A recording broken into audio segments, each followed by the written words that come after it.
It's time for the show where high culture and pop culture collide. Hey there, welcome to You Don't Know Jack. I'm Schmitty, and this is the best thing you could think of to do by yourself. You gotta try using a little imagination, okay? You know, if you invested in another controller or two, you might have a few more friends. Kind of like having a pool in the backyard.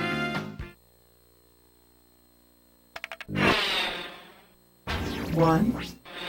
This category is Don't Use That Leaf to Wipe. $1,000 at stake on this one. All right, I hope you ain't no urban dweller, because if you are, you might find this here Suburbia episode a little challenging. Heck, you might wonder why folks even move to the suburbs in the first place. Well, it's usually to escape urban congestion and the stink of the city. But, doesn't always work out that way. Suppose a bunch of people decide to squat by your new suburban home. What are they trying to do? Start a business, make the land fit for planting, avoid paying rent, or create a new political party.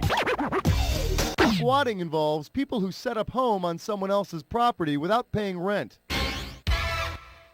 And in my experience, the landlord will never see you if you hide yourself strategically behind a cactus. 2. The category's gonna be, It Takes a Village Trustee. $2,000 for a correct answer. Okay, say you're a mother in the suburbs with 3 screaming kids and no help from your husband. Isn't that always the way? Well, bottle up your anger and imagine this. You send your kids out to play in the cul-de-sac. If you translate the phrase into English, what should you say? Go play in the cream of the man. Go play in the long nostril. Go play in the ass of the bag. Or, Go play in the old rooster. sack means bag and cull means bottom, or in slang, ass. Say, that's probably what attracted all those squatters. 3. I'm calling this one, Will Someone Please Think of the Suburban Children? I got $2,000, says you don't know this one. Okay, the census tells us that households in the suburbs have 2 parents, a house, 2 cars, a dog, and 2.5 kids, right? Well, if everyone in town has just half a kid in their family, who is probably in charge? King David, King Solomon, King Arthur, or King Midas?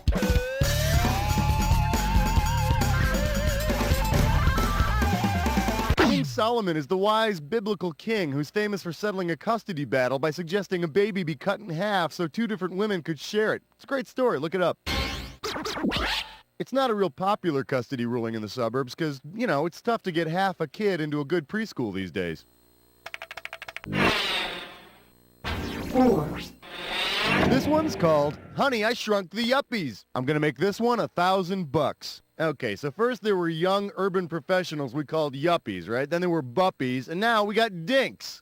Well, if you buy shrinky dinks, what demographic will you be coloring and then shrinking in the oven? Working unwed mothers, unemployed couples with kids, teenagers with driver's licenses, or working couples without kids?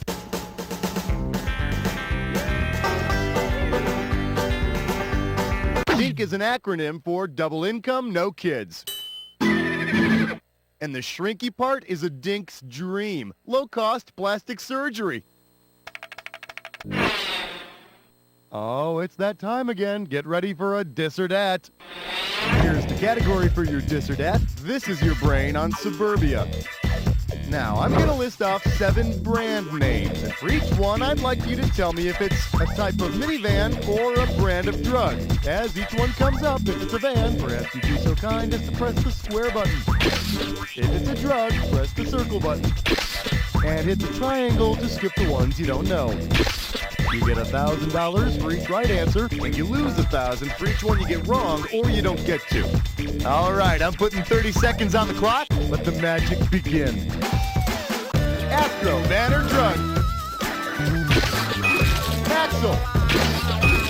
Zoloft. Silhouette. Effexor. Revia. One more. Ativan. 5 right. Solid mediocrity. Let's throw that cash out of your total.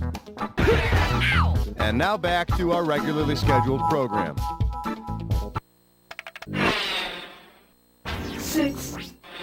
Coming at you, skinny dipping is an exhibition sport. I'm gonna give away $3,000 this time. You know, most people think pool hopping is just jumping in and out of some stranger's pool and running off to the next one. But I'm telling you, it takes skill and training, like any sport. Suppose pool hopping were part of the modern pentathlon. Which of the following would Olympic athletes not do between dips in the pool? Mount a horse, fence, ride a bicycle, or shoot a pistol?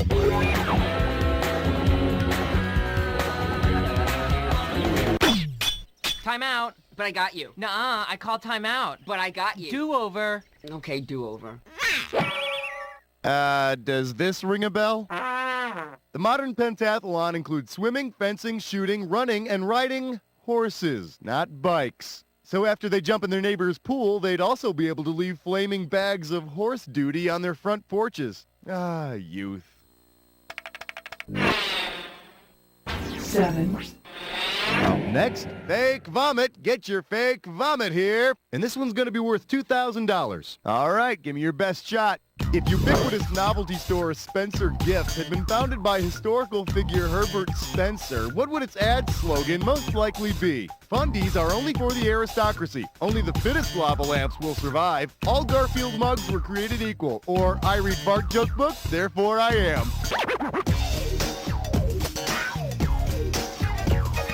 Herbert Spencer is the guy who coined the phrase survival of the fittest. Then Darwin used it and got all famous. Darwin also likes to take credit for Spencer's classic snake popping out of the peanut can gag. 8, Here's a little something I call, look for the gold blazers and Cloven hooves. Get this one right, you get $1,000. Hey, take a look at this real estate listing, will you? For sale, 3-story house on Long Island. At first, you won't believe your eyes. Great for those who enjoy oozing walls, restless flies, and slamming doors. Ghostly pigs? Okay. Now, where's the house? ELM Street, Levittown, Amityville, or in the ass of the bag? That Long Island dream house with the bleeding walls, swarms of flies, and the little phantom pig running around, it's in Amityville.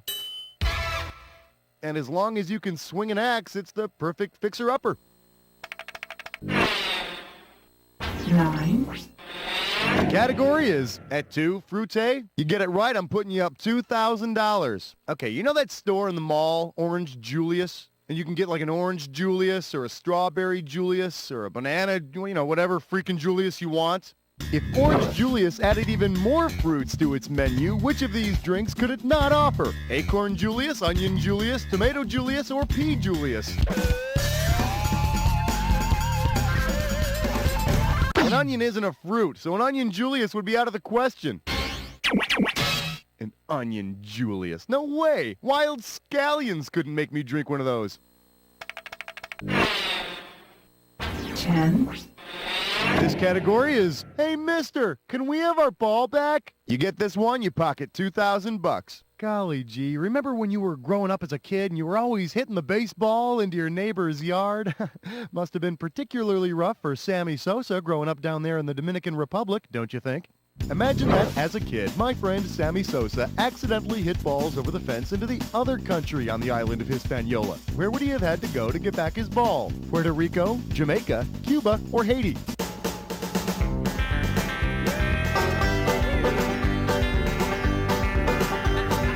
No, I'm afraid not. But you know, now that you mention it, isn't that how that whole Bay of Pigs thing got started? Okay, now here's a good answer.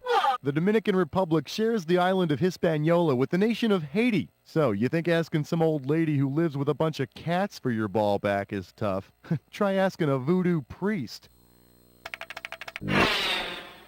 I hope you're paying attention because it's time for a coinky-dink. All right, here's the deal with this game. I'm going to give you a set of pairs that are somehow related, and there's going to be a series of items whipping by that may or may not connect the two. Slap that buzzer when you think the item correctly joins the two. You'll get $1,000 if you're correct.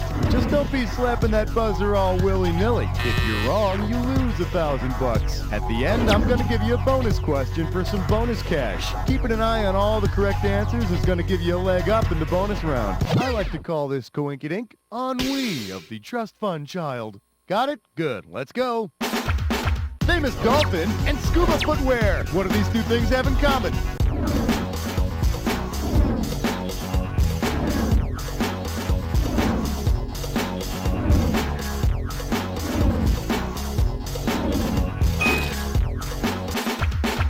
butchery equipment, and discount store chain.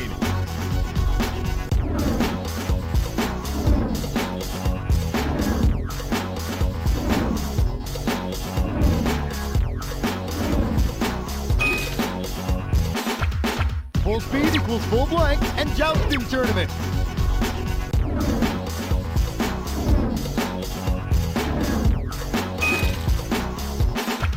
Toilet tool and person who dives from tall buildings.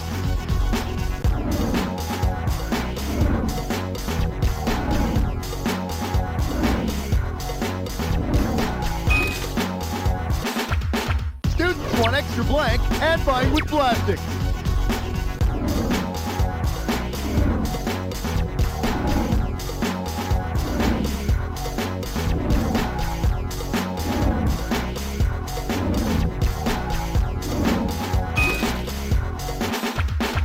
Years and to get laid.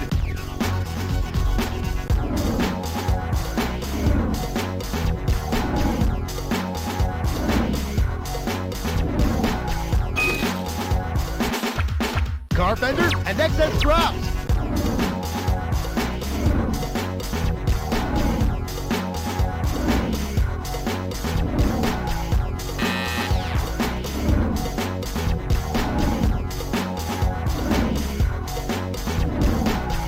Okay, heads up for the bonus. What do the correct answers have in common? Are they all most common suburban street names, bartender jargon, mall clothing stores, card games, sport utility vehicle models?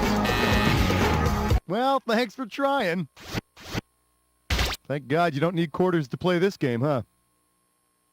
Nice work. That bonus would really set you straight. Oh well, better luck next time. Shall we continue? 12. The category's gonna be roughhousing at the Target. You give me a right answer, I'll give you $3,000. Hey, listen up, we're gonna play a little game of darts here.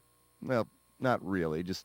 Okay, to keep score, let's say that the bullseye is worth 10 points, the ring around that is worth 9, and moving outwards, each ring is worth 1 less than the one inside it. You got it?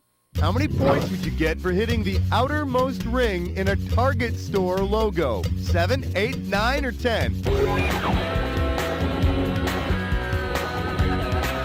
Well, the first step is admitting you have a problem. Why didn't you pick this one? The Target logo has a bullseye and 2 rings. If the score goes down a point for each ring, you got 8 points. I'm not even going to ask you to play mailbox baseball. 13. I'm calling this one. You say acid wash, I say frosted denim. You get it right, you get 2K. Okay, you remember how acid wash jeans used to be all the rage? All right then. Suppose Bugle Boy introduces a new line of nitric acid wash jeans. What will be the best way to advertise them? Make your friends green with envy. Blows the pants off the competition. Become immune to bad fashion. Or wear them for a great trip.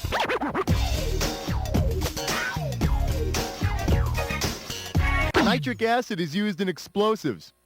Ow! Which means my jeans must be nitric acid washed, because I blew them out last week after chili night. 14. This one's called They'd Coat You in Batter If They Had the Chance. You get this one right, you get 3,000 greenbacks. All right, when all is said and done, the real reason folks move out to the burbs is for the fancy cuisine you can only find out there. If you're at Long John Silver's and they serve you red herring for an appetizer, what will it most likely do? Tell you exactly what you should order, make you feel guilty for eating too much, reveal the surprise of dessert, or divert your attention from the main course. Red herring is a term used in mysteries to describe false clues deliberately left around to divert your attention from the truth. Excuse me, waiter, there is no fish at all inside this breading. I want my money back. Why, certainly. Or you could try this red herring special.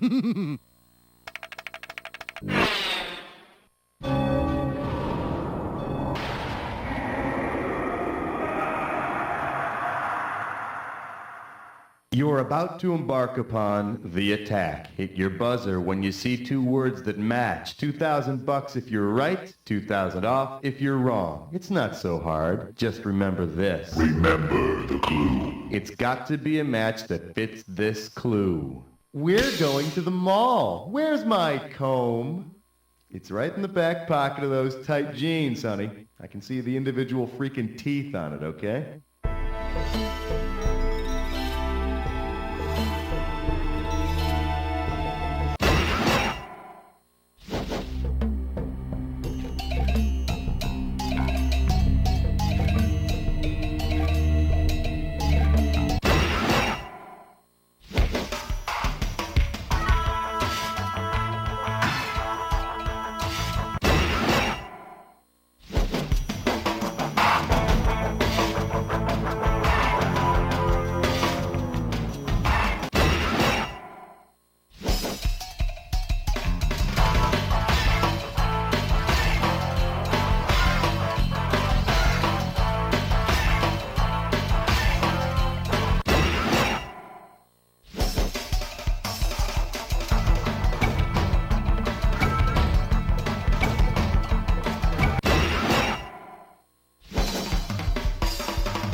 Some kind of machine! Let's check out your score! That does it! Player one, I couldn't have done a better job myself, because I wouldn't have played by myself. I would have found something else to do, you know? Now, but seriously, player one, and this isn't easy for me to say. You don't know Jack!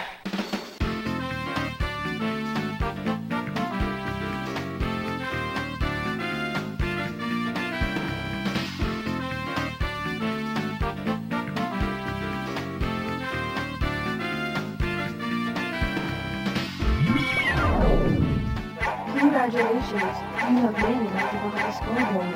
Please enter your name.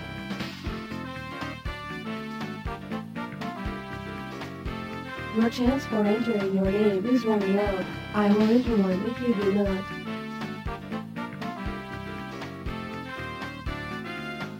I am left with no choice. You are now Stink Brain.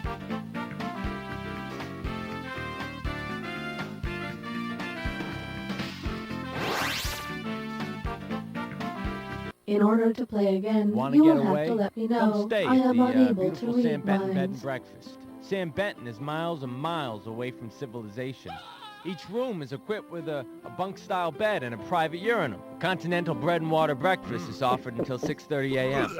Enjoy recreational sports in the yard, or make new friends in the popular rec room. You're purty. And forget doing laundry, because each guest receives a complimentary orange jumpsuit.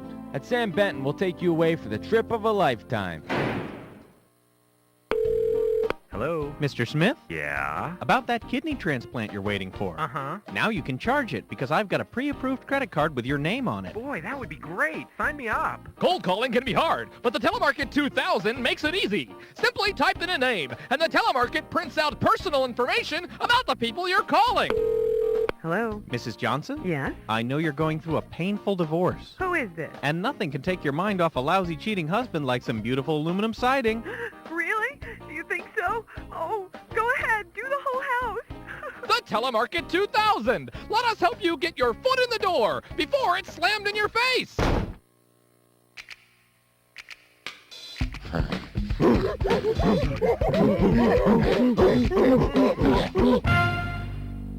Everybody in gorilla costumes. Fingers. I love them. They're great. I use mine every day. And so should you. Fingers! Brought to you by the Finger People. Mom, Billy's wearing my panties again. Honey, what did you do to this coffee? I don't hate Dad. I just hate you. Well, that's not how I dart a fox. Oh, I can't take it anymore. Sure you can. All it takes is this little turquoise pill, Mother's Little Helper. Ah, Mother's Little Helper. Ma, the dog's humping the cat again. That's nice, darling. Mother's Little Helper may cause severe cramps, loss of appetite, random nosebleeds, upper thigh acne, anal weeping, electric fields of up to 12 volts, ingrown toenails, pubic hair discoloration, withering of the kidneys, tennis elbow, varicose veins, disintegration of the heart, fallen arches, premature ejaculation, night blindness, liver implosion, epileptic fits, and scurvy in over 24% of users. This week on The Bachelor Chefs, the theme is macaroni and cheese. Ah, I see the Bachelor Chef is preparing his macaroni and cheese using a zesty white cheddar mix. Yes, and what's this? He only uses half the recommended amount of milk? Fascinating.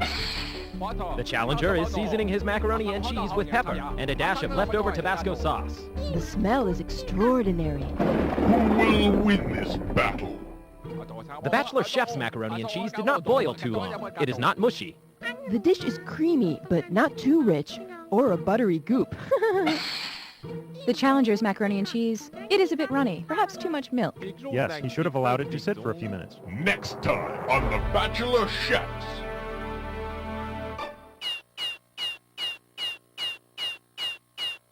Wow.